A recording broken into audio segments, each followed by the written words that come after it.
بسم اللہ الرحمن الرحیم۔ السلام علیکم۔ اللہ تعالیٰ ہم سب کو صحت، سلامتی اور ایمان کی بہترین حالتوں میں رکھے۔ ماہ محرم الحرام کا آغاز ہوا چاہتا ہے اور اس ماہ کے آغاز کے ساتھ ہی ہمیں اہل بیت پہ گزرنے والے وہ تمام الم و تمام تکالیف اور ان تمام ظلم کی داستانیں ہمارے سامنے آ جاتی ہیں جو اہل بیت پہ گزری ہیں۔ واقعہ کرب و بلا کہاں سے شروع ہوتا ہے؟ واقعہ کرب و بلا وہاں سے شروع ہوا جب امام حسین رضی اللہ تعالیٰ عنہ نے مدینہ چھوڑنے کا فیصلہ کیا۔ اب سوال یہ آتا ہے کہ امام حسین نے مدینہ چھوڑنے کا فیصلہ کیوں کیا؟ تاریخ میں لکھا گیا کہ جب یزید حاکم وقت بنا تو حاکم بننے کے بعد اس نے مدینہ کے گورنر ولید بن عتبہ کو ایک خط لکھا، ایک پیغام بھیجا، خط لکھا اور اس میں لکھا کہ تمام عام و خاص سے میری بیعت لی جائے اور بالخصوص امام حسین کو طلب کیا جائے اور ان سے میری بیعت لی جائے، اور اگر وہ انکار کرتے ہیں تو ان سے سختی کے ساتھ پیش آیا جائے۔ ولید بن عتبہ نے سابق گورنر مروان بن حکم کو طلب کیا اور مشورہ کیا کہ اس طرح کا پیغام یزید کی طرف سے آیا ہے تو کیا کرنا چاہیے۔ اس وقت مروان بن حکم یہ مشورہ دیتا ہے اور کہتا ہے کہ امام حسین کو طلب کیا جائے اور ان سے بیعت کا تقاضا کیا جائے، اور اگر وہ انکار کرتے ہیں تو انہیں قتل کر دیا جائے۔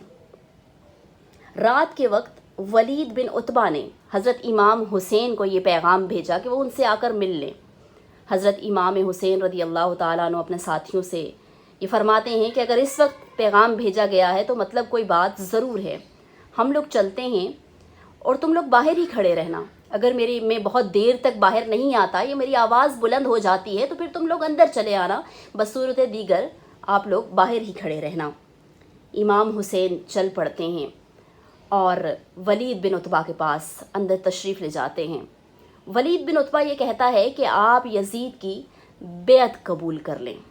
امام حسین جو کہ فرزند زہرا ہیں، جو کہ فرزند علی المرتضیٰ کرم اللہ وجہہ الکریم ہیں، جو کہ نواسۂ رسول صلی اللہ تعالیٰ علیہ وآلہ وسلم ہیں، جو کہ حضور صلی اللہ تعالیٰ علیہ وآلہ وسلم کا دین بچانے والے ہیں، آپ فرماتے ہیں کہ مجھ جیسا اس جیسے کی بیعت نہیں کر سکتا۔ یہ کہنے کے بعد امام حسین وہاں سے باہر نکل آتے ہیں اور اپنے ساتھیوں سمیت واپسی کا راستہ اختیار کرتے ہیں، لیکن یہیں سے درد و الم کی ایک داستان شروع ہو جاتی ہے۔ اور یہ داستان کیسے شروع ہوتی ہے؟ یہ ایسے شروع ہوتی ہے کہ امام حسین مدینہ چھوڑنے کا فیصلہ کر لیتے ہیں۔ ویسے تو ہم کہہ دیتے ہیں کہ امام حسین نے ہجرت کا فیصلہ کیا، سننے والے سن لیتے ہیں کہ امام حسین نے مدینہ چھوڑنے کا فیصلہ کر لیا، لیکن امام حسین رضی اللہ تعالیٰ عنہ کے دل پر کیا گزری ہوگی۔ صرف ایک شہر نہیں تھا، یہ ایک ایسا شہر تھا جس کی گلیوں میں امام حسین کھیلے تھے۔ یہ وہ شہر تھا جہاں پر نانا کا روضہ تھا، یہ وہ شہر تھا جہاں پر ماں کی لحد بھی تھی۔ امام حسین رضی اللہ تعالیٰ عنہ اپنے نانا کے روضے پر جاتے ہیں۔